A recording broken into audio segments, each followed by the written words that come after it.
The city hummed a muted symphony beyond my window, a distant thrum against the hushed reverence of my office. Sunlight, an infrequent visitor, painted a temporary gold on the polished wood of my desk, illuminating the microscopic dust motes dancing in the air. I, Thomas, sat amidst this engineered calm, a quiet sentinel guarding the intricate labyrinth of numbers. My world was one of balance sheets and ledgers, a meticulous architecture of finance where every digit held its rightful place, every comma a precise pause. Precision was my faith, order my creed. Today my focus was tethered to the accounts of a new, high-profile client, an entity whose name whispered of global reach and substantial capital.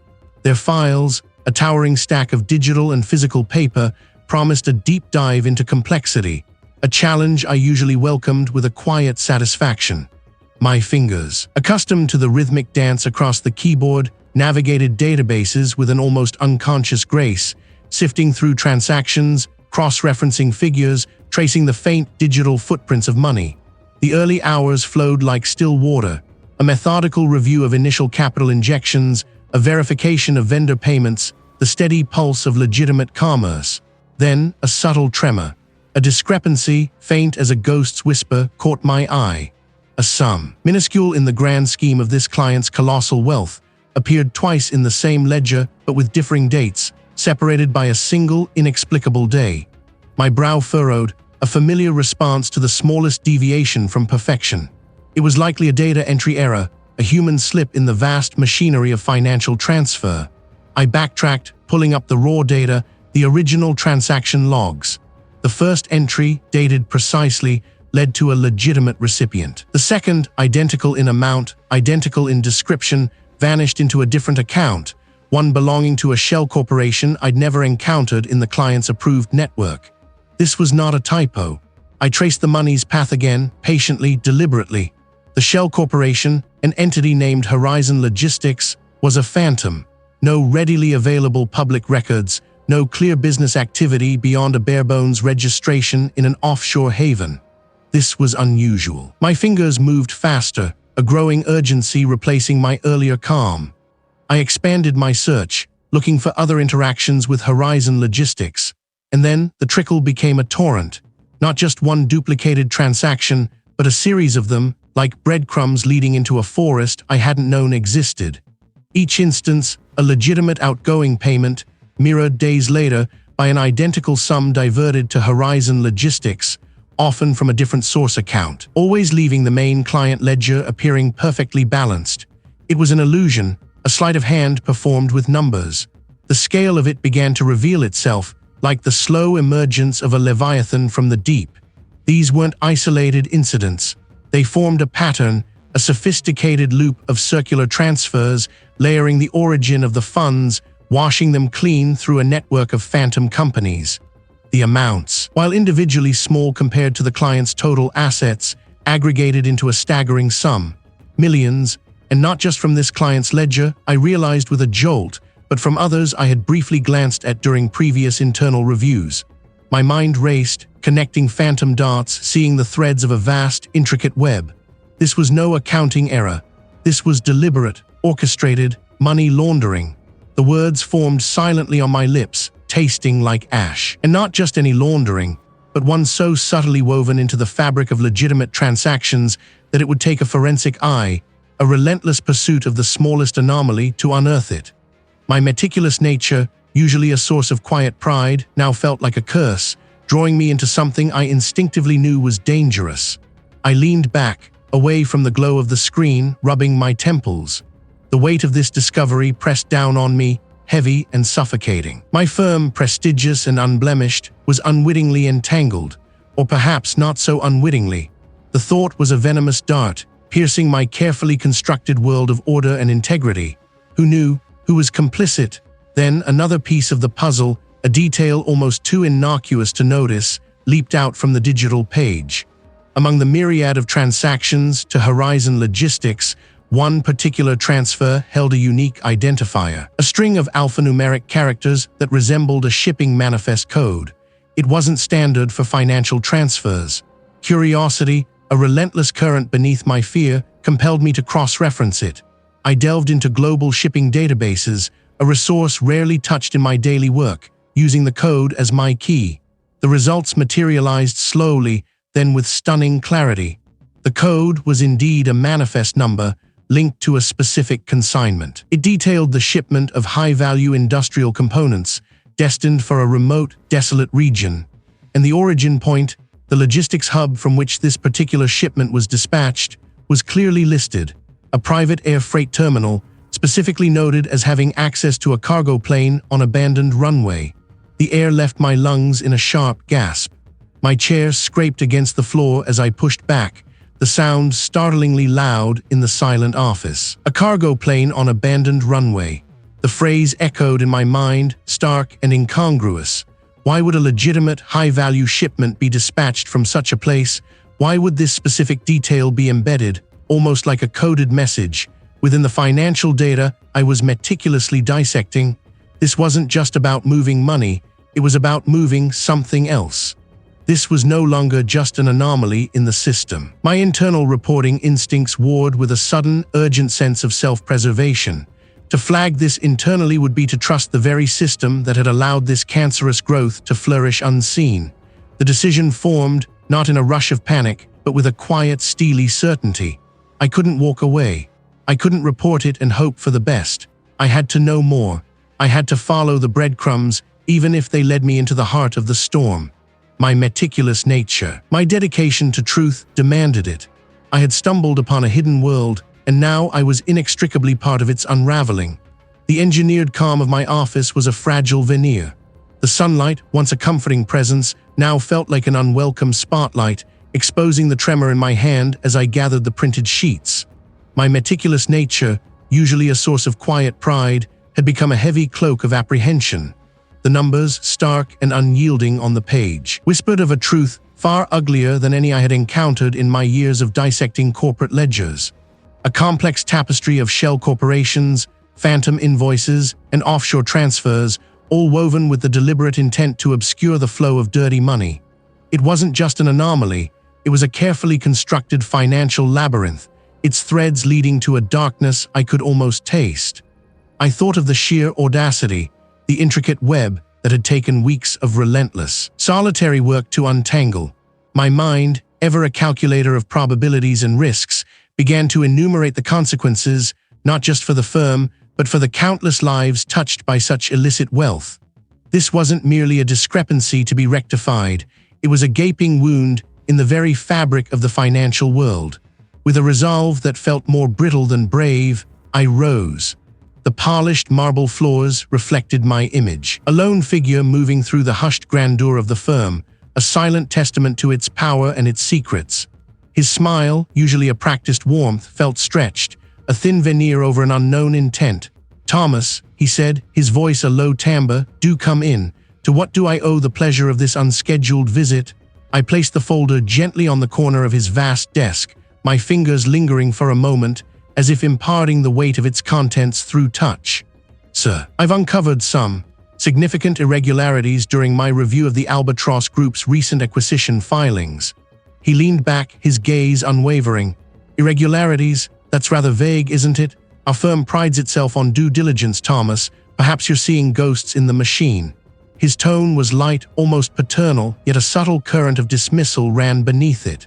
"Not ghosts, sir. Patterns. A sophisticated money laundering operation, I believe. The scale is unprecedented in my experience. Multiple layers of offshore accounts, shell companies registered in jurisdictions known for their opacity." I briefly considered mentioning the obscure reference I'd found to a company that owned a suspiciously underutilized cargo plane on an abandoned runway, a detail that had gnawed at me, a visceral image of clandestine transfers, but I held back. It felt too speculative, too easily dismissed as an overactive imagination, especially in this sterile environment. He picked up the folder, his fingers surprisingly delicate as he flipped through the summary pages I had prepared. His eyes scanned the bullet points, the flowcharts detailing the circuitous movement of funds. A muscle in his jaw twitched, barely perceptible. "Albatross Group, I say, a valued client, Thomas, highly respected." "The respect, I fear, is misplaced, sir. The figures, they don't reconcile, not truly. The paper trail is designed to mislead, but the underlying mechanics are clear. Millions, sir, disappearing and reappearing, scrubbed clean through a dizzying array of transactions. He closed the folder, placing it back on the desk with a soft thud that resonated in the quiet room. His gaze was still fixed on me, but the warmth had entirely evaporated. Thomas, I am a diligent accountant. My attention to detail is commendable, but sometimes diligence can stray into overzealousness. These are complex international dealings. What I perceive as irregularities might simply be the intricate dance of global finance, misunderstood by someone less accustomed to its nuances. I assure I, sir, these are not nuances. These are deliberate obfuscations. The scale implies an organized criminal enterprise using our firm, perhaps unknowingly, as a conduit. My voice, though steady, held a tremor I hoped he wouldn't detect. A long silence stretched between us, heavy and thick. The managing partner leaned forward, his elbows resting on the desk, his hands clasped. His voice dropped, losing its earlier pretense of cordiality. Thomas, I have a promising career here, I valued, but our firm operates on trust, on discretion. Clients, especially those of the Albatross Group's stature, expect a certain level of understanding. Their operations are vast, their networks intricate. To accuse them lightly, based on what I admit are patterns and implications, could have severe repercussions. For them, yes, but more importantly for us, for I. The implication hung in the air, sharp as a freshly honed blade. It wasn't a direct threat, not a shouted warning. It was far more insidious. My mind reeled. He wasn't dismissing the evidence because it was weak. He was dismissing it because it was true and inconvenient. The corruption wasn't external, it was internal. It had seeped into the very foundations of the firm, perhaps even reaching this very office. Are I suggesting I drop the investigation, sir? The words felt foreign on my tongue, an admission of defeat I wasn't ready to make.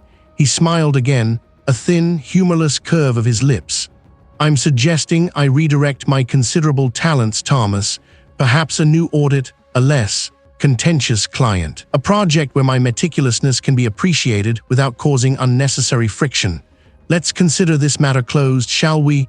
For the good of the firm, for my own good.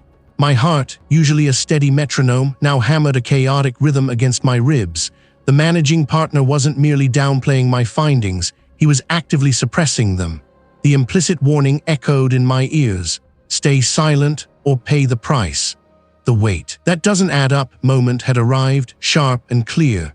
His calm dismissal, his veiled threat, the way he avoided any actual refutation of my evidence, it all pointed to complicity. The labyrinth of corruption extended not just to the Albatross Group, but upwards into the very hierarchy of my own prestigious firm. I had walked into a den of vipers, and I was holding the evidence of their venom. I nodded slowly, a feigned acquiescence. My resolve, which had been brittle moments ago, now hardened into something unyielding. This was no longer just about numbers, it was about survival and about truth. I would not let this matter be closed, not now, not ever.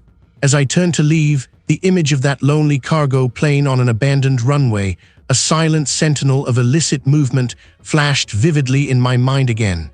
It was a detail I couldn't shake, a puzzle piece that refused to fit into the sanitized narrative I had just been handed.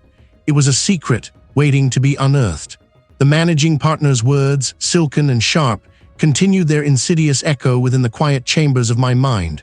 Stay silent or pay the unspoken threat hung heavy, a leaden weight I carried from the polished boardroom back to my own meticulous, ordered world. My initial dread, a cold, hard knot, had not merely solidified. It had sharpened into a diamond point, pressing against the soft tissue of my resolve. To retreat, to bury the truth, felt like a betrayal not just of my profession, but of some deeper, unspoken pact with justice. The numbers, stark and unforgiving, demanded an audience. I became a ghost in my own life. Days were a performance of normalcy, a charade of spreadsheets and client calls, while nights transformed into a clandestine pilgrimage. My office, usually a beacon of fluorescent efficiency, became a shadowed sanctuary after hours. The firm's network, once my ally, was now a potential adversary, every keystroke a risk. I worked from my personal laptop, a relic of late-night coding projects, its screen casting an anemic glow across my face. I delved into public registries, corporate filings, and obscure shipping databases, cross-referencing the anomalous transactions I'd flagged with anything I could legally access. The initial thread, thin and fragile, began to thicken.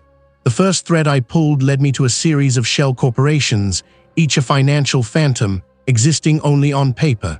My fingers, usually dancing across a calculator with precise rhythm, now moved with a deliberate, almost reverent caution, tracing the digital tendrils. A recurring pattern emerged. Large sums, always just below the threshold for automatic scrutiny, moved from one shell to another, then consolidated into a single entity before vanishing into international waters. The movement was too fluid, too perfectly orchestrated to be mere happenstance. This wasn't just money laundering, it was an intricate ballet of deception. Then came the anomaly that truly snagged my attention, a discordant note in the symphony of fraud. Amidst the financial transfers, I found a series of invoices for specialized industrial equipment listed at exorbitant prices. The descriptions were vague, the quantities inconsistent with any legitimate manufacturing process, and the destinations often changed mid-transit. One particular series of shipments, originating from a defunct factory in Eastern Europe, listed destinations across various obscure private airfields. My gut tightened. This wasn't about machinery. This was about something small, valuable and easily transportable. Precious metals, art, something else entirely. A name, an almost forgotten detail in one of the shipping manifests caught my eye. A forwarding company, Ether Logistics, with a registered address that led to a post box in a deserted industrial park. Ether Logistics, despite its grand name, had no online presence, no public records of operations beyond this single suspicious link. It was a ghost within a ghost. My mind, usually a fortress of logic, began to waver. There was I seeing patterns where none existed. There was the pressure making me paranoid, weaving narratives from coincidences. The managing partner's dismissive smile flickered in my memory. The discrepancies were too deliberate, the obfuscation too artful. My doubt, a momentary lapse, solidified into grim resolve. I had to see. The address for Ether Logistics, once cross-referenced with satellite imagery and local property records, pointed not to a bustling logistics hub, but to a long-abandoned industrial zone on the city's outskirts. My fingers, guided by an instinct I hadn't known I possessed, zoomed in on the satellite map. There, nestled amongst overgrown weeds and crumbling concrete, was a strip of asphalt, barely distinguishable as a runway. And at its far end, a hulking silhouette, a cargo plane on abandoned runway. The decision to go was not made lightly. Every fiber of my being, every cautious instinct honed by years of meticulous accounting, screamed against it. This was no longer about ledgers, it was about the tangible, the dangerous. Yet the image of that plane, a silent sentinel of illicit activity, pulled at me with an irresistible force. It was a tangible link to the intangible web I was trying to untangle. I needed to see it, to breathe the same air, to feel the weight of my discovery. I drove out under the cloak of a moonless night, the city lights receding in my rearview mirror until only the stark blackness of the countryside remained. My car, usually a quiet cocoon, felt exposed, vulnerable. The gravel road leading to the industrial park was pitted and uneven, rattling the chassis, each bump a percussive reminder of how far I was venturing from my comfortable, predictable world. Finally, I reached the perimeter of the abandoned airfield. The air grew heavy, thick, with the scent of damp earth and decay. I gripped the steering wheel, my grip tight. Through the dense scrub and skeletal trees, I saw it, the cargo plane on abandoned runway. It was larger than I had anticipated, a metallic leviathan silhouetted against the faintest hint of starlight.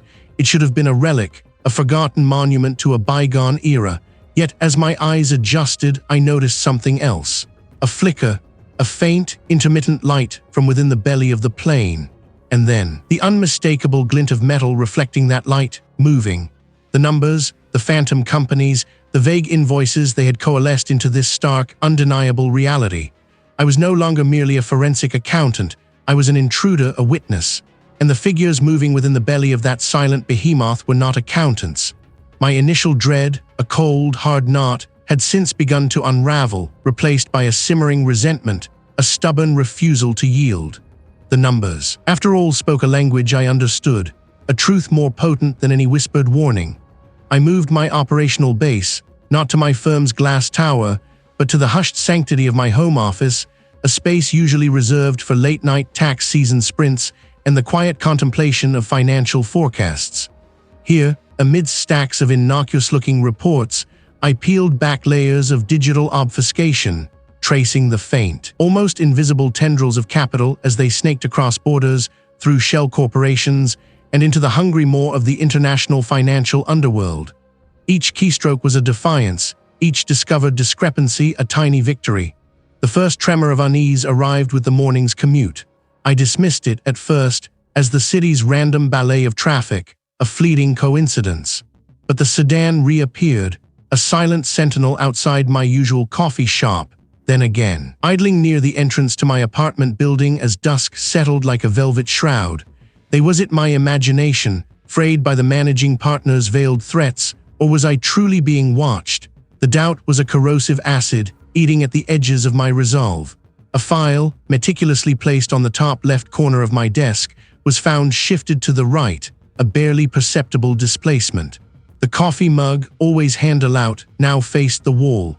My mind, a finely tuned instrument of logic, struggled to reconcile these anomalies with anything but a deliberate, unsettling hand.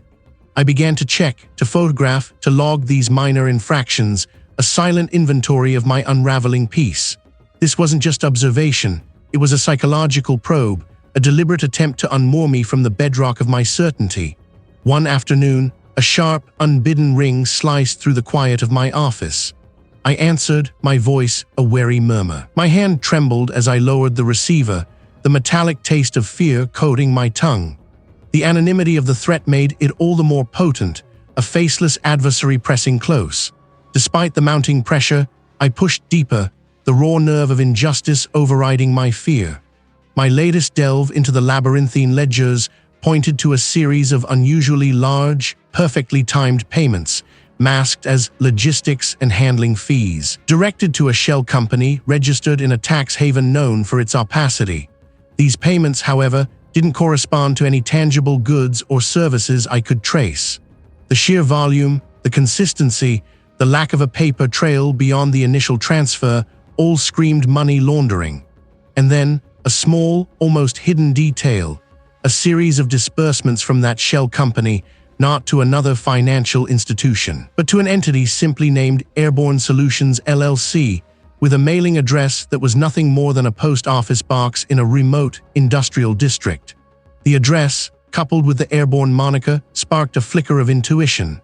I spent a night cross-referencing, tracing land deeds and flight paths, until a single stark location emerged, a disused airfield on the city's outskirts, a place I hadn't thought about in years.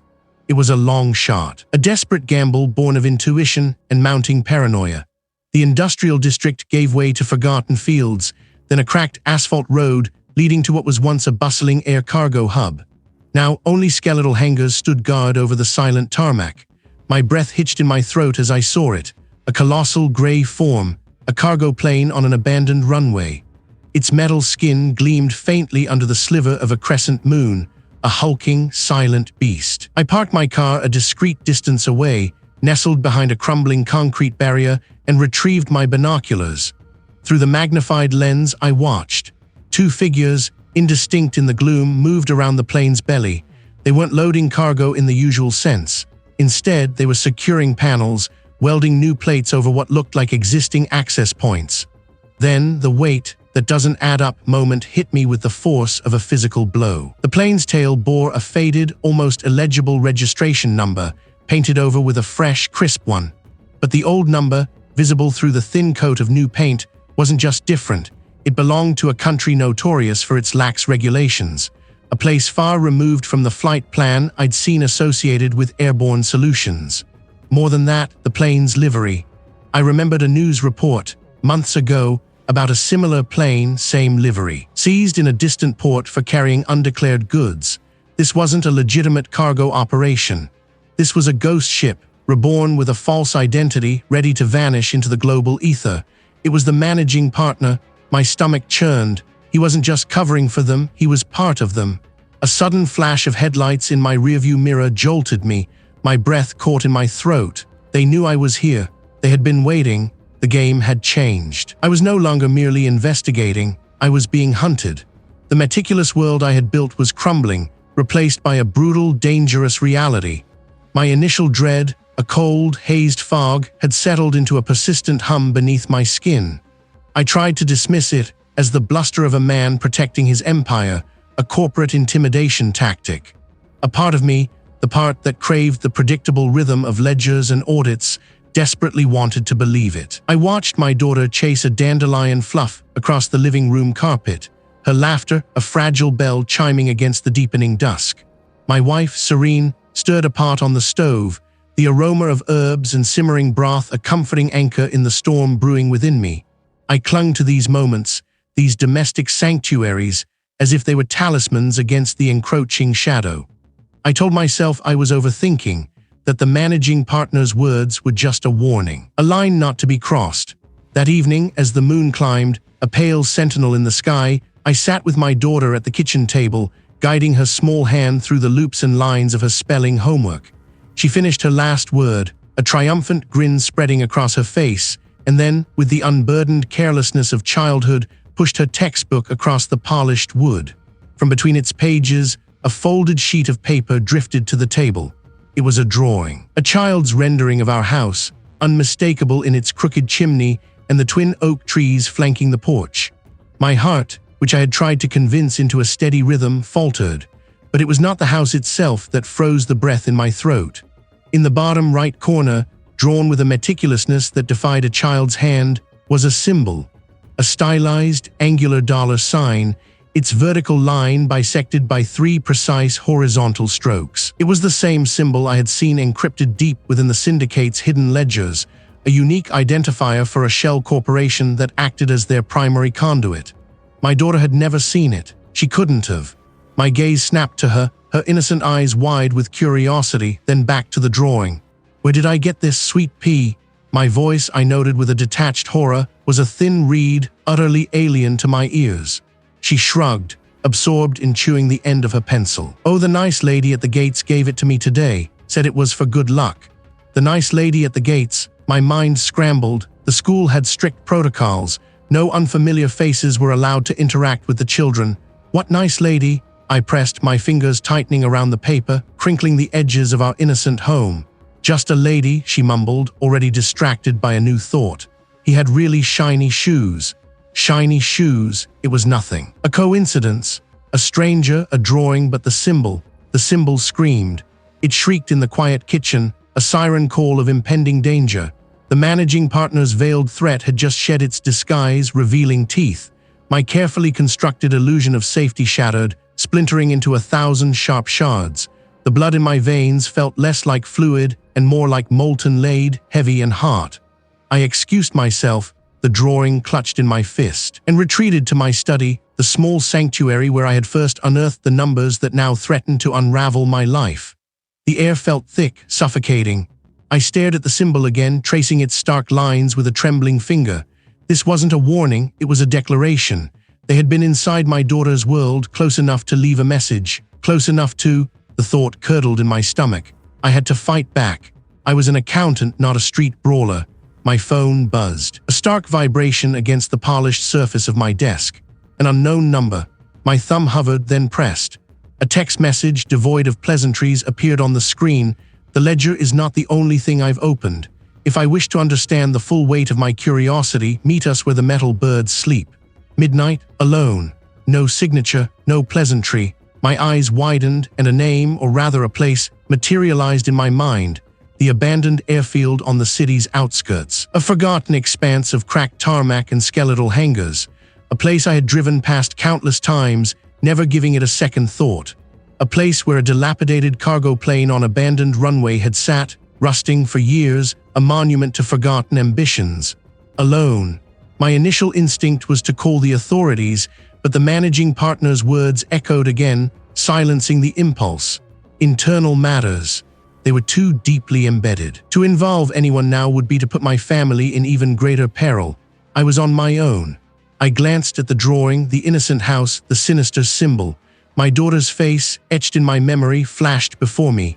The quiet hum of the house, the gentle clinking of dishes from the kitchen, usually a balm, now felt like a ticking clock. I had to go. I had to face them. The drive was a blur of streetlights and the relentless drumming of my own heartbeat. The city's edge melted into desolate scrubland, the road growing rougher, pitted with neglect.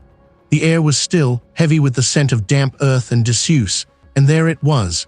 The cargo plane on abandoned runway, a hulking, silent beast, its metal skin glinting faintly under the meager moonlight. My headlights cut through the gloom, illuminating the cracked tarmac. There was no one immediately visible. The silence stretched, taut and unnerving. Then I saw it. On the cracked concrete, directly beneath the wing of the cargo plane, a small, distinct shape. My breath hitched. It was a doll.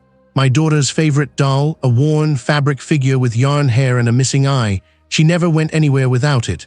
The doll lay face down, its tiny, embroidered smile hidden from view. A single, pristine white lily, its petals impassably delicate, lay across its back. Lilies, the flower of innocence, the flower of funerals. My hand trembled as I reached for the door handle. This was no longer about numbers. This was about survival, about my family. They had crossed a line, and I, Thomas, the meticulous accountant, would make them regret it. I would fight, not with ledgers but with every fiber of my being. The message, stark and unadorned, had etched itself into the quiet corners of my mind. The abandoned airfield, a name whispered by the wind through cracked window panes, a place where ambition went to rust. My hands, usually so steady across the cool expanse of a keyboard, tightened on the steering wheel as the city lights receded into a hazy glow behind me. The road, once familiar, now stretched into an unknown, shadowed path, each mile a deepening commitment to a truth I was increasingly desperate to unearth. The air grew sharper, carrying the scent of damp earth and disuse. Skeletal structures, remnants of forgotten aspirations, began to pierce the twilight. Hangars, gaping mouths against the bruised sky, stood like silent sentinels of decay. I navigated the pockmarked tarmac, the tires crunching over loose gravel and shards of forgotten asphalt. My headlights cut through the gloom, painting brief, stark pictures of crumbling concrete and weeds pushing through the cracks. It was exactly as I had imagined, yet more imposing, more menacing in its stillness. A massive, gray form, an industrial bird of prey grounded forever. This was the cargo plane on abandoned runway. Its fuselage, scarred and weathered, reflected the last vestiges of moonlight. The air within the cabin grew heavy, thick with anticipation and a prickling fear.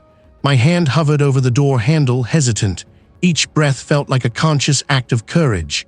Stepping out, the vastness of the airfield swallowed me whole. I moved with a deliberate slowness, footsteps echoing unnaturally on the hard ground. My senses sharpened, straining against the quiet. The smell of oil, rust, and something faintly metallic, like old blood, permeated the air. Reaching the cargo door, I found it unlatched, slightly ajar. A wave of apprehension washed over me. Was this a trap? There was someone watching. My mind screamed at me to turn back, to abandon this fool's errand, but the image of the veiled threats, the internal obstruction, propelled me forward. I had to know. I pushed the heavy door inward. It groaned on its hinges, revealing a cavernous interior, dimly lit by slivers of moonlight filtering through small, high windows. My eyes, adjusting, scanned the vast space. It was not empty. Pallets covered in thick canvas tarpaulins were strapped down in neat rows. They weren't the usual crates or boxes I might expect for legitimate cargo. These were bulkier, less uniform. My gaze settled on a particular pallet, positioned near the rear bulkhead. One corner of its tarpaulin was slightly askew, revealing a glimpse of what lay beneath. It wasn't the dull, industrial gray I expected. Instead, a flash of vibrant, almost iridescent green caught my eye. My curiosity, a dangerous ally, overcame my fear. Reaching the pallet, I hesitated, then with a sudden surge of resolve, pulled back the heavy canvas. Beneath it, nestled amongst layers of protective foam, lay not electronics nor machinery, but stacks upon stacks of tightly bound bricks. Not building bricks, but compressed, dried leaves. And that iridescent green, a telltale sheen, was unmistakable. My stomach lurched. This wasn't merely a money laundering scheme. It was fueled by something far more sinister, more tangible. This was a direct pipeline, a physical conduit for illicit substances. The sheer volume, the meticulous packaging, it spoke of an operation far grander and more ruthless than I had dared to imagine. The reveal, this wasn't just about moving numbers on a ledger. This was about moving tonnage. The weight of it, the sickening reality of it, pressed down on me. My previous understanding of the threat had been woefully inadequate. I replaced the tarpaulin, my hands trembling. I had stumbled into a den of wolves, and my only weapon was a calculator. A fleeting moment of self-doubt gripped me. Could I truly stand against this? This wasn't a corporate audit. This was a war, and I was utterly unprepared. The vastness of the plain, the silent airfield, suddenly felt less like a clue and more like a tomb. I couldn't fight this alone. The thought solidified, a desperate anchor in a churning sea of fear. I needed someone who understood the underbelly, someone who had seen its grime up close and lived to tell. Not a colleague, not a journalist who might be swayed by the firm's influence, but someone from the fringes of the law, someone who had been burned by the very system I was trying to protect. My mind latched onto a name, or rather, a role. A former investigator, known for his relentless pursuit of truth, but also for his spectacular fall from grace after challenging too many powerful figures. He was a ghost in the system, a pariah, but perhaps precisely because of that, he would be untainted by the very corruption I sought to expose. Back in my car, the interior felt like a sanctuary, albeit a fragile one. My fingers fumbled for my phone. I scrolled through old contacts, finding the number I hadn't touched in years. It was a long shot, a desperate gamble. I pictured him gruff, cynical, probably nursing a grudge against the world. A click. A voice, gravelly and laced with suspicion, answered. "Who is this?" "It's Thomas," I managed, my voice surprisingly steady despite the tremor in my hands. I need my help. I've uncovered something big. We're in trouble, aren't I? What kind of trouble could a man like I find? The kind that involves more than just figures, I replied, choosing my words carefully. The kind that makes me question everything I thought I knew about the world and about the people I worked for. It involves cargo, and a lot of it. Another pause, longer this time. I could almost hear the gears turning in his mind, the flicker of old embers. "Cargo," I say, "not exactly my usual ledger entry. What makes I think I'd care, Thomas? I'm out, remember? Because I always cared about the truth, even when it cost I everything," I countered, a desperate plea in my voice. "And because this goes to the very top. It's a cancer spreading through the city's veins. I have evidence. Concrete evidence. I just need someone who knows how to use it, someone who isn't afraid to look." The gravelly voice sighed, a sound of profound weariness. "Afraid? No, Thomas, I'm just tired. What exactly are I suggesting?"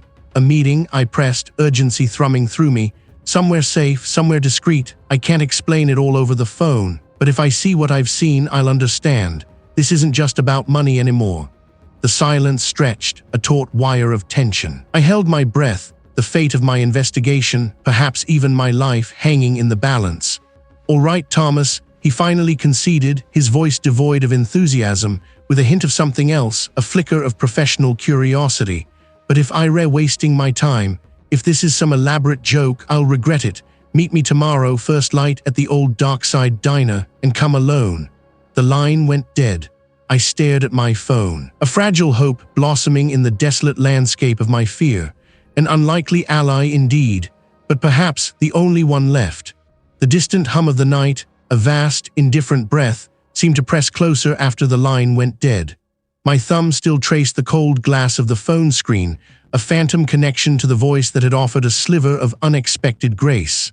An ally, a strange, dissonant chord in the symphony of my unraveling. The cargo plane on abandoned runway loomed behind me, a titan of shadow and silence, its metal skin gleaming faintly under the sliver of moon that dared to pierce the cloud cover. It was a monument, yes, but also a cage, a tomb for the truth I had so painstakingly exhumed. A faint click, like a stone shifting in dry earth, pricked the periphery of my awareness. My blood, usually a predictable river, surged with an unwelcome chill. I spun, the phone still clutched, my gaze sweeping the perimeter. Nothing, only the skeletal remains of forgotten machinery, hulking shapes swallowed by the encroaching weeds. A trick of the wind, I told myself, a nervous echo of my own frantic pulse. Then a flicker, a deeper shade of black detaching itself from the plane's massive fuselage, a silhouette against the lesser gloom. Not one but two. They moved with a predatory grace, their footsteps muffled, swallowed by the overgrown tarmac. My breath hitched. They were here for me. My mind, usually a precise instrument of logic and numbers, screamed a primal warning. Run, but where?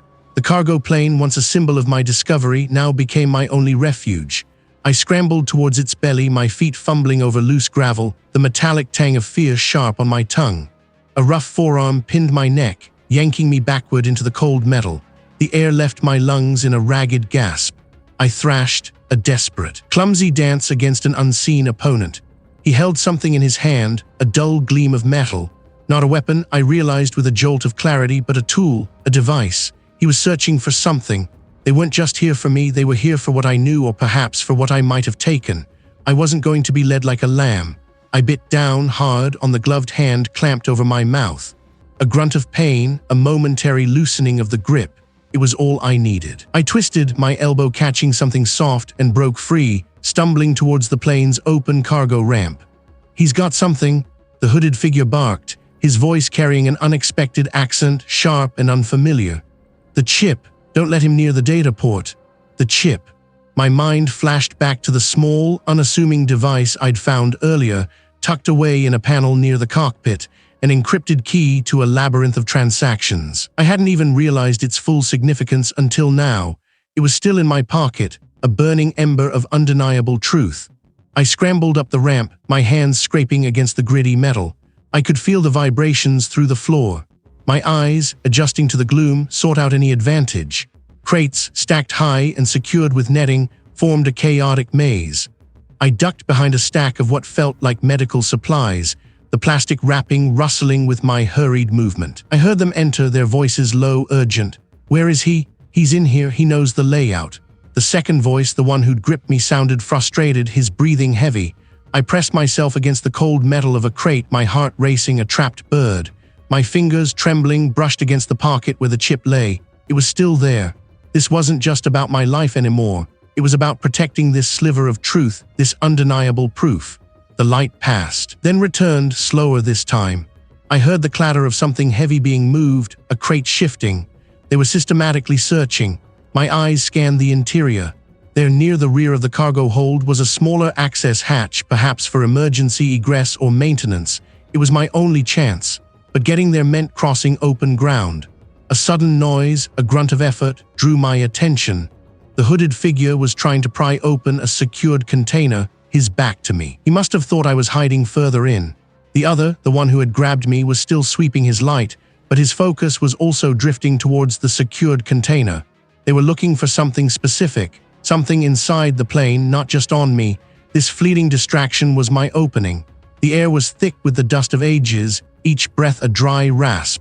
I could hear the creak of the hooded figure's efforts, the strained grunts as he worked. My heart pounded a frantic rhythm, a drumbeat for my escape. As I neared the hatch, a glint on the floor caught my eye. A small metallic object dropped in haste. I risked a quick glance. It was a key card, sleek and black, with a distinctive, almost elegant emblem etched into its surface, 3 interlocking triangles, forming a stylized raven's head. My mind instantly conjured images of the encrypted files I'd seen, the logo appearing in the metadata, a ghost in the machine. This was more than just a key card. It was a physical manifestation of their presence, a tangible link. Without thinking, driven by an instinct I didn't know I possessed, I snatched it up. My fingers closed around the cool metal, the emblem pressing into my palm. The light beam swung wildly, finding me. I didn't hesitate. My hand fumbled for the latch, twisting the heavy mechanism. It groaned, resisting, then gave way with a metallic shriek that seemed to echo through the empty plane. I threw my weight against the door, pushing it open just enough to squeeze through. A shot rang out, a deafening crack that reverberated through the metal shell of the plane. They were armed. This wasn't just an abduction, it was an execution attempt. I tumbled out onto the tarmac, landing hard on my shoulder, the key card digging into my palm. Pain lanced through me, but I ignored it. Scrambling to my feet, the cargo plane on abandoned runway loomed above, its open hatch a gaping maw. The figures were silhouetted against the internal gloom, framed by the harsh light of a flashlight beam. I ran, my legs burned, my lungs screamed for air. I didn't look back. The vast, empty expanse of the abandoned airfield stretched before me, a desolate canvas for my desperate flight. The chip was still in my pocket. They were undeniable, concrete. But they also meant I was no longer merely investigating. I was being hunted. I had to disappear. I would not break. I would not yield. And I would not be caught. The second voice, the one who'd gripped me, sounded frustrated, his breathing heavy. It was still there. This wasn't just about the data chip anymore. This was about the ragged edge of my own existence, a precipice I hadn't known hovered so near. A distant clang echoed, then the shuffle of heavy boots. They were moving, searching. The air in the cavernous interior of the cargo plane on abandoned runway was thick with the scent of aviation fuel and old dust, a metallic breath that felt like it was suffocating me. I held my own breath, a silent prayer forming on my lips, not for rescue but for invisibility. My eyes, accustomed now to the dimness, traced the outlines of stacked containers, seeking any crevice, any shadow deeper than the rest. A beam of light, sudden and stark, cut through the gloom, dancing across the crates. I shrank further, my back scraping against rivets, a cold sting against my skin. The light lingered, then moved on. They were close, too close. This was my moment or my end. With a surge of adrenaline that tasted like ash, I moved, not towards the distant hatch I'd seen earlier, but deeper into the labyrinth of cargo, hoping to circle back, to confuse. My ears strained, catching the faintest shift in their movements. They were still ahead, their search methodical but slow. I found a narrow gap between two colossal crates, a passage barely wide enough for my shoulders. I emerged on the other side, closer to the tail of the plane, where the emergency exit, a smaller, less obvious hatch, might be. I risked a glance back. No light, no sound. They were still combing the main cargo hold. My chance. It resisted, then with a groan gave way. The night air, sharp and biting, rushed in. I slipped out. Landing softly on the uneven ground of the abandoned runway, the roar of the plane's engines a distant memory, replaced by the thrumming of my own veins. I had made it back, exhausted, disoriented, but alive. I had even managed to shower, to pull on a crisp shirt, to feign a semblance of normalcy. The chip, a tiny rectangle of digital truth, was now secured in a hidden compartment in my home. It came not with a bang, but with the sterile ring of my office phone. It was the senior partner's executive assistant, her voice unusually clipped, devoid of her usual pleasantries. "Mr. Thomas, the senior partner requires my immediate presence in his office." I drove to the firm, the familiar towering glass edifice now seeming to loom, its windows like countless unblinking eyes. The receptionist, usually all smiles, averted her gaze as I passed. The air in the corridors was thick with a palpable tension, a hush that spoke volumes. When I entered the senior partner's expansive office, it was not just him awaiting me. The firm's chief legal counsel sat stiffly beside him, her face a mask of professional severity, and in the corner, a figure I recognized from the internal security team, a man whose gaze was unnervingly fixed. The senior partner, usually a picture of composed authority, looked grim, his hands clasped tightly on his polished mahogany desk. "Thomas," he began, his voice devoid of its usual warmth, "we have discovered some deeply troubling discrepancies." My heart began its familiar, frantic beat. "Discrepancies? What are you talking about?" The legal counsel slid a thick dossier across the desk. Its cover, stark white, bore my name.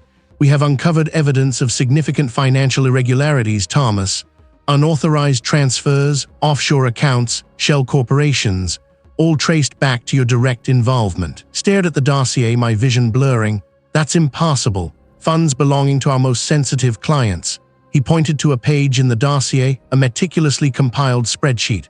"These are ledger entries, Thomas, signatures, digital footprints, even a series of encrypted communications purportedly from you outlining the scheme." My eyes scanned the page, my mind reeling. The figures were precise, the dates aligned with my own work schedule. But the signatures, though convincing, were not mine. The language in the emails was a twisted echo of my own analytical style, warped into a confession. "This is a fabrication, a setup. Someone is trying to frame me." The chief legal counsel leaned forward, his expression unyielding. "The evidence is overwhelming, Thomas. We have bank statements showing transfers to accounts under names linked to your extended family. We have logs of encrypted messages from your work terminal, sent to known facilitators of money laundering operations. They had built an elaborate cage, brick by damning brick. Every step I had taken to expose the truth, every clandestine inquiry, had been twisted, inverted, and used to forge the chains around me. Effective immediately, the senior partner stated, his voice flat, "My employment with the firm is terminated. My access to all systems has been revoked. Security will escort I out, and I am not to return. We will be cooperating fully with the authorities in their investigation." My world tilted, fired, disgraced. The words hung in the air, heavy as lead. But my family, I need to explain to them, I need to tell them what's happening. The legal counsel shook her head. Given the nature of the allegations and the ongoing investigation, any contact with external parties, particularly those who might be implicated, is strictly prohibited. I felt a chasm open beneath me, swallowing everything I had built, everything I cherished. My career, my reputation, my financial stability all shattered, and my family, my anchor, ripped away. The chip in my hidden compartment, the one true piece of evidence I held, suddenly felt insignificant, a pebble against an avalanche. They had not just framed me, they had meticulously isolated me, severing every lifeline, leaving me adrift in a sea of suspicion and ruin. A bitter laugh escaped my lips, a sound without joy. They hadn't just pushed me to the brink, they had pushed me over, and the fall had just begun. The cold, unforgiving floor of the cargo plane was my first sensation, a cruel awakening from a nightmare that had become my waking life. My body ached, a symphony of minor complaints, but it was the hollow space in my chest that truly resonated. They had taken everything, my carefully constructed world, my quiet dignity, the very air my family breathed. Yet beneath the crushing weight of loss, a stubborn ember still glowed. The chip, tucked deep within its hidden compartment, it was a tiny beacon, a defiant whisper in the roaring silence of my ruin. The vast interior of the plane was a steel maw, swallowing the last vestiges of twilight that bled through a single, grimy window. Crates, some bearing the faded stencils of legitimate commerce, others starkly unmarked, towered like monuments to illicit enterprise.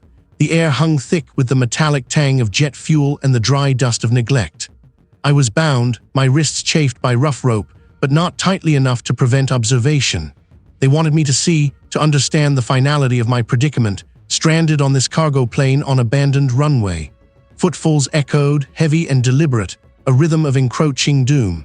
The leader, a figure whose presence radiated an icy command, stepped into the pool of a bare bulb's light. He was flanked by the logistics specialist, a man whose hurried movements and anxious glances betrayed a nervous precision. Their voices, low and conspiratorial, carried through the cavernous space, each syllable a shard of information I desperately tried to piece together. "The manifest is reconciled," the logistics specialist murmured, his gaze darting towards a reinforced container, larger and more robust than the rest. "Almost. There's still that ghost entry, sir. It won't clear from the system. A phantom transaction off by a fraction, but it holds up the final transfer protocol." My ears, sharpened by years of dissecting financial ledgers, perked. A ghost entry, in a network designed to obfuscate billions, a small, stubborn anomaly was a chink in the armor. It spoke of an imperfection, a systemic flaw they hadn't completely purged. My mind, stripped of the daily clutter of life, latched onto it. A drowning man grasping a lifeline, the leader's voice was a low growl laced with impatience. "Eradicate it. We cannot afford any discrepancies before the synchronization window.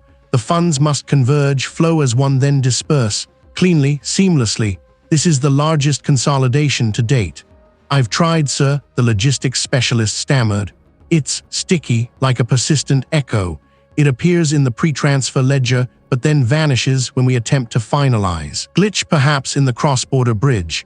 He gestured vaguely towards a portable terminal resting on a nearby crate, its screen a mosaic of green text and flashing indicators. A synchronization window, a cross-border bridge, a ghost entry. The words spun in my head not as threats but as a puzzle. My own chip, concealed with meticulous care, held the initial threads of their tangled web. It contained the proof of the sources of their dirty money. But this was the destination, the moment of ultimate vulnerability, where all those disparate streams converged into a single, massive river of illicit wealth before disappearing into the clean channels of the legitimate economy. The plan, audacious and desperate, began to crystallize. I might have lost my spreadsheets, my secure networks, my quiet office, but they could not take my mind, nor the years of honing it into a finely tuned instrument for financial forensics. The ghost entry was their blind spot, a digital scar on an otherwise pristine operation. If I could somehow leverage that flaw, exploit it, I could turn their own meticulous system against them. My accounting skills weren't about brute force. They were about finding the hidden connections, the patterns in the noise, the minute deviations that signaled grand deceptions. This ghost entry, this fractional discrepancy, was not just an error. It was a unique digital signature. If I could link it to the data on my chip, not to expose it directly, but to mark it, to create a traceable digital breadcrumb that only a trained eye would recognize, then when their final transfer protocol initiated, it would carry my silent accusation with it. It was a gamble of staggering proportions. Was I merely deluding myself, clinging to the ghost of a chance, a desperate man weaving fantasies in the face of insurmountable odds? But then I thought of my family, their faces flashing behind my eyelids, and the ember in my chest flared into a searing flame. I had nothing left to lose and everything to fight for. I observed the logistics specialist as he continued to fuss with the terminal, muttering to himself. He frequently scanned a barcode on the largest container, then tapped furiously on the screen, trying to clear the elusive entry. His movements were repetitive, almost ritualistic. I memorized the sequence, the way his fingers danced across the interface. He was frustrated, distracted. "Get on with it," the leader snapped, his patience wearing thin. "The window is closing." The logistics specialist scurried away for a moment, disappearing behind a stack of crates, presumably to fetch another device or consult a physical manifest. He left the terminal unattended on the crate, its screen still alive with data, the flickering ghost entry a subtle taunt. This was it, my chance, my only chance. My bonds, though chafing, allowed for a limited range of motion. With painstaking slowness, I began to work at the knot around my right wrist. The coarse fibers bit into my skin, but I ignored the pain. Every second was precious. I had to reach that terminal. I had to plant my seed of truth in their digital garden of lies. The chip, a tiny sliver of technology, was still there, nestled against my skin, waiting to be unleashed. The cargo plane on abandoned runway, once my prison, would become the launching pad for my counter-move. The logistics specialist had vanished, leaving the terminal a glowing beacon on a stack of crates. Its screen, a window into the syndicate's dark heart, still held the flickering ghost entry, a phantom ledger line that whispered of untold illicit wealth. My breath caught, a shard of ice in my lungs. This was it, the precipice. One misstep, one hurried click, and the abyss would swallow not just me, but everything I held dear. My fingers, usually so precise, trembled as they hovered over the keyboard. The air in the vast, echoing space of the cargo plane on abandoned runway felt heavy, thick with the scent of jet fuel and the metallic tang of fear. I could hear the distant murmur of activity, the clatter of machinery, each sound a potential alarm bell. The logistics specialist could reappear at any moment. His return a death knell to my fragile plan. The ghost entry wasn't just a record, it was a key. A series of alphanumeric characters, almost subliminal, blinked within a deleted transaction log. It hinted at a deep archive, a place where their true finances lay hidden, beyond the reach of the superficial ledgers I'd been allowed to scrutinize. My mind raced, recalling the firm's proprietary data recovery protocols, the ones designed to salvage even the most thoroughly erased information. I had to adapt them, re-engineer them on the fly, using only the limited tools of this crude terminal. I began to type, my movements a practiced ballet of speed and stealth. Each keystroke was a gamble, a tiny, almost imperceptible tremor in the silent operation. I navigated through layers of encrypted directories, my eyes scanning for anomalies, for the telltale signs of a backdoor. A hidden partition. The ghost entry was a breadcrumb, leading me deeper into the labyrinth. My fingers flew, executing a series of commands designed to reconstruct the fragmented data, pulling it from the digital ether. It was a race against the clock, against the unseen eyes that might be monitoring this very network. A small, almost imperceptible hum emanated from my sleeve. It was my hidden communicator, a device no larger than a coin, vibrating with a prearranged signal. The detective, he was waiting. I couldn't speak, not here, not now. Instead, I initiated a burst transmission, a silent data packet containing a compressed fragment of the reconstructed ledger.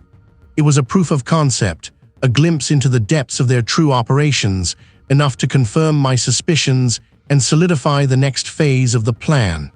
As the data streamed, a new layer of the ghost entry revealed itself. It wasn't just a transaction, it was a routing code, a sequence of numbers and letters that, when cross-referenced with the global shipping manifest I'd glimpsed earlier, pointed to a specific unscheduled cargo flight, a flight scheduled for tonight.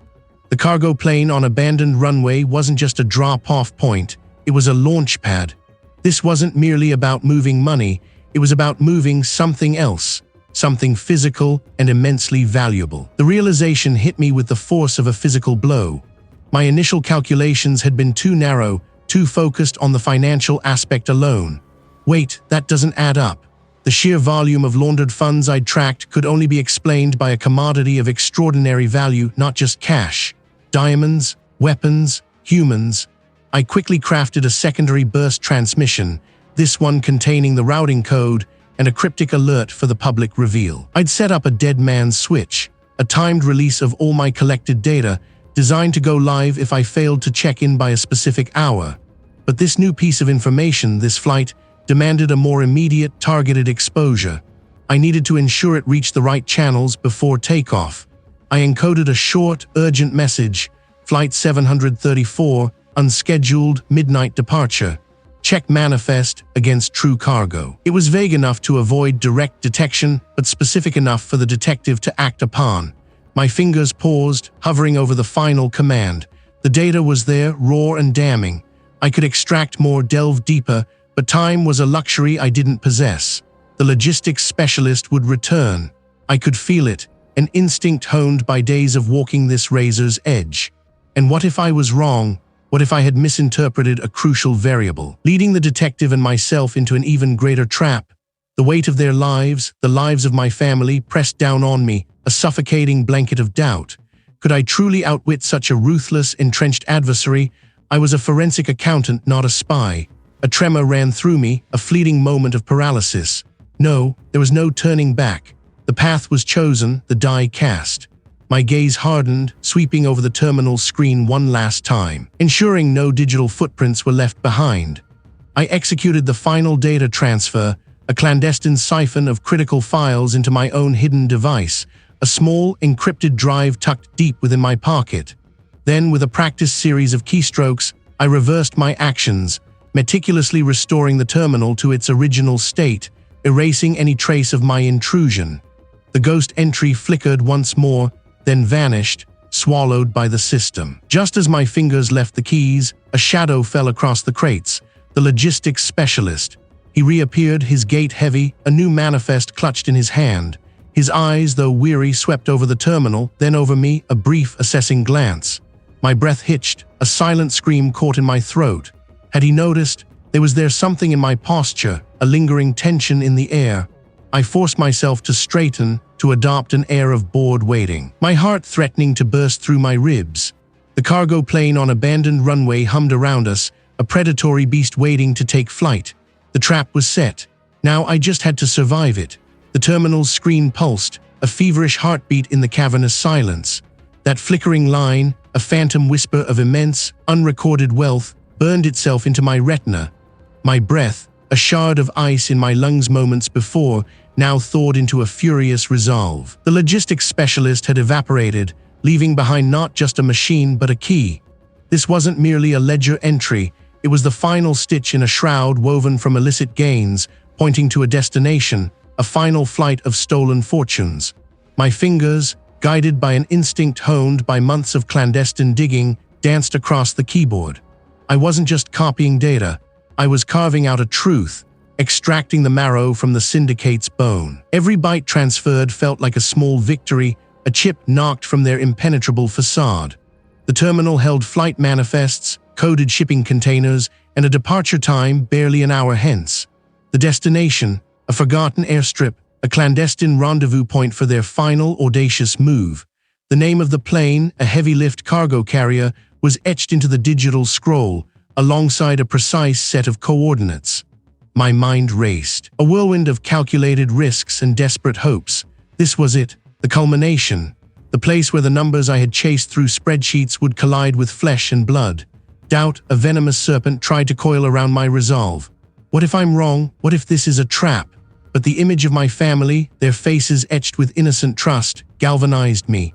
I secured the copied data onto a small, encrypted drive, a digital albatross around my neck, and moved. The drive was a silent companion as I drove, the city lights fading behind me, replaced by the Inkai sprawl of the countryside. The road, once smooth asphalt, devolved into a pitted track, barely visible in the pre-dawn gloom. Then through the skeletal trees, a hulking silhouette emerged, a leviathan resting on a scarred, abandoned runway. The cargo plane. Its immense fuselage loomed, a silent predator waiting to swallow its prey. Forklifts, like giant insects, scurried around, loading crates onto the plane's open maw. Figures moved with brisk efficiency, their faces obscured by the distance and the glare. I recognized the stooped posture of the managing partner, his usual corporate crispness replaced by the rough utility of a field operative. This wasn't just a transfer, it was a final, desperate exodus. But seeing them, so tangible, so close to escape, the enormity of my task settled upon me like a shroud. Could I truly stand against such power? For a fleeting second, the serpent of doubt tightened its grip. "Run, Thomas." I took a deep breath, the cold air burning my lungs, and stepped out from the shadows. My appearance brought the frantic ballet of loading to an abrupt, jarring halt. The grinding of machinery ceased. Floodlights, which moments ago had seemed haphazard, now converged on me, pinning me in their stark, unforgiving glare. His face, usually a mask of corporate geniality, was now a rigid canvas of fury. "The numbers, partner," I replied, my voice steadier than I felt, echoing across the vast expanse of the runway. "They always tell a story, especially the ones I tried to erase." I held up the small, encrypted drive, a tiny beacon in the blinding light. "This little device holds the final chapter of my story, the ghost entry, the phantom ledger line that connects every illicit transaction, every laundered penny, every stolen life to this very plane, to I." The enforcer, a mountain of muscle and menace, took a step forward, his eyes glinting. "I think I can stop this, accountant," he snarled, a low growl that promised violence. "That little toy won't save I. It's not meant to save me," I countered, my gaze fixed on the managing partner. "It's meant to expose you. Every detail of my scheme, from the shell companies to the offshore accounts, to the true beneficiaries of this criminal enterprise." The enforcer lunged, a blur of motion. I sidestepped, my movements clumsy but effective, adrenaline coursing through my veins. My focus wasn't on fighting, but on the small, modified satellite transmitter I had brought, tucked into my inner jacket pocket. As the enforcer recovered, I fumbled for it, my fingers slick with nervous sweat. "This data," I shouted, my voice straining, "is already being broadcast. A pre-programmed dead man's switch. If I fall, it goes out. If you try to stop it, it goes out. To every major financial authority, every law enforcement agency, every news outlet I could link." It was a bluff, a desperate gamble, but I prayed it would buy me time. The switch was real, but the immediate broadcast was still pending my confirmation. The enforcer hesitated, a flicker of uncertainty in his predatory eyes. This was the opening I needed. I pulled out the transmitter, a small, unassuming device, and with a thumb pressed the activation button. A faint red light pulsed. The signal was out. The ghost entry, the phantom ledger line, was no longer a secret. A wail of sirens, faint at first, then growing rapidly in volume, sliced through the night. Headlights, a constellation of them, appeared on the distant road, rushing towards the runway. The managing partner's face contorted in a silent scream of disbelief and defeat. The enforcer, his eyes wide with fury, charged again, but it was too late. The floodlights on the cargo plane, still bathing us in their stark glow, now illuminated the dramatic takedown unfolding. Hands went up. Weapons were lowered. The managing partner slumped against a crate, his empire crumbling around him. The wind whipped around me, carrying the distant shouts of officers, the clatter of handcuffs, the dying hum of the cargo plane. The small, encrypted drive was still clutched in my hand, a testament to a truth unearthed. My lungs burned, my muscles ached, but the icy shard in my chest had finally melted, replaced by a strange, fragile warmth. I had faced the Leviathan, and I had survived. The numbers, after all, had led me home. The roar of the cargo plane's engines, once a distant promise of escape, now merely a dying gasp in the sudden silence. My chest heaved, each breath a ragged tear at my lungs. The acrid tang of jet fuel mingled with the metallic scent of fear, clinging to the air like a shroud. I stood on the dusty, abandoned runway, the vast, empty expanse stretching before me, painted in the bruised purples and grays of dawn. The managing partner, his face a mask of shattered authority, was already on his knees, hands bound behind him by the grim efficiency of the arriving agents. The enforcer, a hulking shadow just moments ago, lay prone, a dark stain blossoming on the tarmac beneath his head.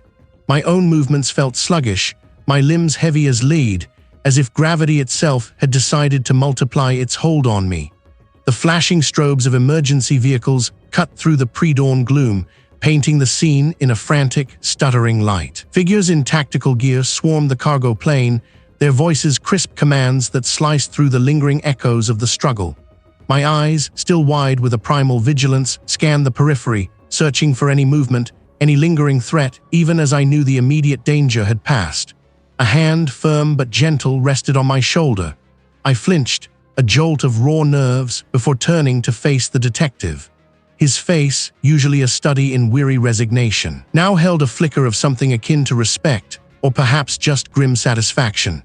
"It's over, Thomas," he said, his voice a low rumble. "They're all here. The managing partner, the enforcer, the pilot, the co-conspirator who was waiting on the ground. We got them all." My gaze drifted back to the managing partner, now being hoisted to his feet, his tailored suit rumpled, his arrogance stripped away to reveal a desperate, cornered man. This man, once a titan of industry, a figure of daunting power, now looked utterly diminished. I felt no triumph, only a profound weariness, the kind that seeps into my bones and rattles my very soul. Hours blurred into a tapestry of questions and answers, of detailed recollections, and the sterile click of recording devices. We were moved from the runway to a makeshift command center, a cluster of trailers erected with remarkable speed, smelling of stale coffee and ozone. I recounted every clandestine meeting, every intercepted message, every digital breadcrumb I had followed through the labyrinthine financial records. The detective, along with a team of financial investigators, listened intently, their faces a mixture of shock and grim understanding as I laid bare the intricate web of deceit. "Your data," one of the financial investigators murmured, her spectacles glinting under the harsh fluorescent lights. "It's beyond thorough. This isn't just a firm, it's a funnel. A funnel. My prestigious firm, reduced to a conduit for illicit wealth, its polished facade a meticulously crafted lie." The shame, a bitter bile, rose in my throat.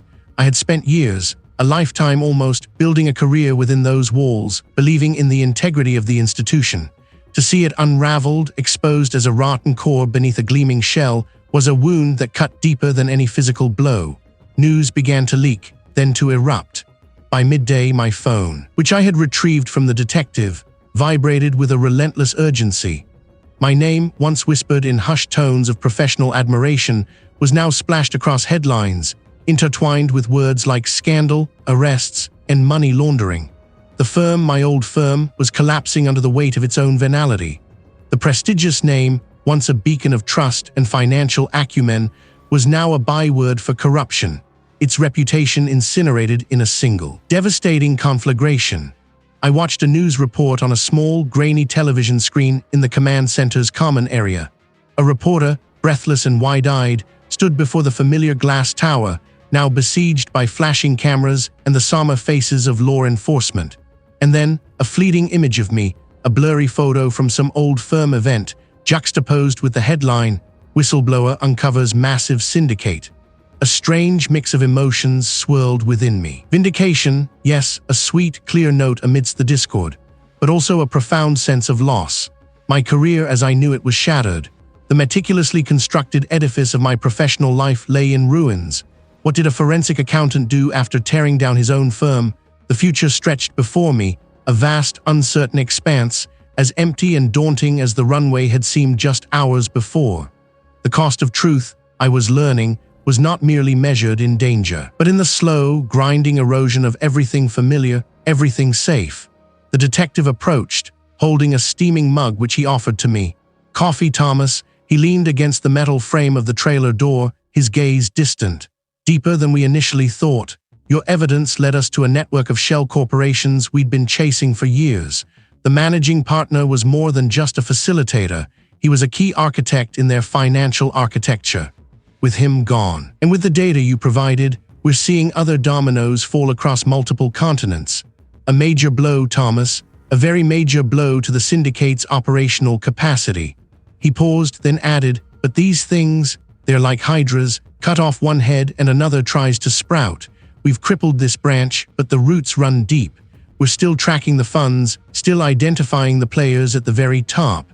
This is far from over for us. A shiver traced its way down my spine. Far from over. Even with the immediate threat contained, the managing partner behind bars, the sense of a lurking, formless danger lingered, a phantom limb of fear. My transformation from a cautious number cruncher to a resourceful adversary had been born of necessity, forged in the crucible of fear and desperation. Now, with the immediate battle won, I was left with the stark reality of who I had become. The world had irrevocably shifted on its axis, and I with it. The quiet life I had once cherished felt like a distant dream, replaced by a landscape scarred by conflict, yet strangely, powerfully real. The chill that had settled deep within my bones, a permanent resident since those first whispers of anomaly in the ledger, had not fully departed, even with the managing partner's world caving in. His confinement, a cold, hard fact, should have brought solace, but the echoes of his veiled threats still reverberated in the hollow chambers of my mind. My transformation, from the quiet alchemist of figures to a reluctant warrior, felt less like a triumph and more like a scar, a brand etched onto my very soul. The immediate predator was caged, yes, but the vast, unseen forest from which it sprang still hummed with unseen dangers. A phantom limb of fear, indeed. My wife's hand, small and warm within my own, was my anchor in this swirling vortex of uncertainty. Her grip tightened as the vehicle, an unmarked sedan, bounced over a pockmarked service road, the rhythmic jarring a dull percussion against the thrum of my own anxiety. Beside us, my son, usually a whirlwind of questions, sat unusually still, his gaze fixed on the passing landscape, a blur of skeletal trees and forgotten industrial husks. He sensed the gravity, the silent, weighty transition we were undergoing. This was not a vacation. This was an exodus. The car finally shuddered to a halt, the engine dying with a sigh that seemed to mirror my own. Before us, stretching into the bruised twilight, lay a vast expanse of cracked asphalt, a cargo plane on abandoned runway. The air hung heavy with the scent of damp earth and disuse, a metallic tang of distant machinery. It was a beast of a machine, its metallic skin dull under the fading light, an anachronism marooned in this forgotten landscape. Its colossal silhouette spoke of journeys to distant shores, of things carried and delivered, a stark metaphor for our own uncertain cargo of hope and apprehension. Not the detective, not the stern-faced agents, but a different kind of presence, a man whose gray suit seemed to absorb the last vestiges of light. He offered a curt, almost imperceptible nod. "Everything is prepared." My wife squeezed my hand again, a silent question in her eyes. I met her gaze. A promise of protection, of a future, however nascent, reflected in their depths. My son, sensing the shift, stirred, leaning against my leg. I knelt, pulling him into a tight embrace, burying my face in his soft hair. He looked up, his small face etched with a mixture of fear and curiosity, the very essence of childhood resilience. The man in the gray suit waited patiently. The managing partner's arrest was a significant blow, Thomas, a necessary amputation. But the organism, it's vast, it regenerates. My gut clenched, the phantom limb throbbed. So it's not over. He met my eyes, a flicker of something akin to respect or perhaps shared weariness in his own. "For you, Thomas, it is a new chapter. My information, my meticulous work, it allowed us to sever a critical artery. The flow is disrupted, not stopped, but disrupted significantly. We owe I that much." He gestured towards the hulking plane. "The syndicate's reach is long, but it has blind spots. I'll be in one of them, a place where the sun rises on a different horizon, where my name carries no echoes of this particular storm. A different horizon." The words resonated, a siren song of escape and new beginnings. But what kind of beginning? I had spent my life dissecting numbers, finding patterns in the chaos of finance. That intricate dance with figures, once a source of quiet satisfaction, now felt tainted. A ghost of a former self. And my work, I asked, the question feeling almost secondary yet vital. What was I, if not a forensic accountant? The man's lips curved slightly, a ghost of a smile. "My particular talent, Thomas, for seeing what others miss. That's a rare commodity. Its own ledgers to balance. There are always accounts to be reconciled, truths to be unearthed, even in the public sphere."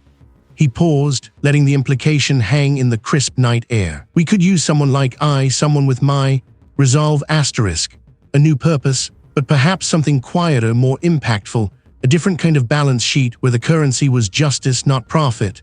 The thought was both daunting and exhilarating, a fresh wind stirring the stagnant air of my recent past. My old life was irrevocably shattered, but perhaps, just perhaps, the pieces could be reassembled into something stronger, something that mattered. I looked at my wife, her eyes now filled with a fragile hope, and at my son, who had begun to trace patterns on the dusty tarmac with the toe of his shoe. They deserved a new horizon, free from the specter of what I had uncovered. And I, too, deserved a path where my meticulous nature could serve a purpose beyond the avarice of men. We walked towards the plane, the metallic ramp a gaping maw in the belly of the beast. The air inside was cool, sterile, a stark contrast to the wildness outside. As I helped my wife and son settle into the sparse cabin, I turned for one last look. The cargo plane on abandoned runway was our chrysalis, a temporary shell from which we would emerge, changed, forever marked but not broken. The vast, empty runway stretched behind us, a testament to the life we were leaving, and before us the unseen sky, a canvas for the unknown. The tension had not entirely dissipated, a tight knot in my stomach, but beneath it, a tiny, defiant ember of purpose began to glow. We were not fleeing, we were simply charting a new course.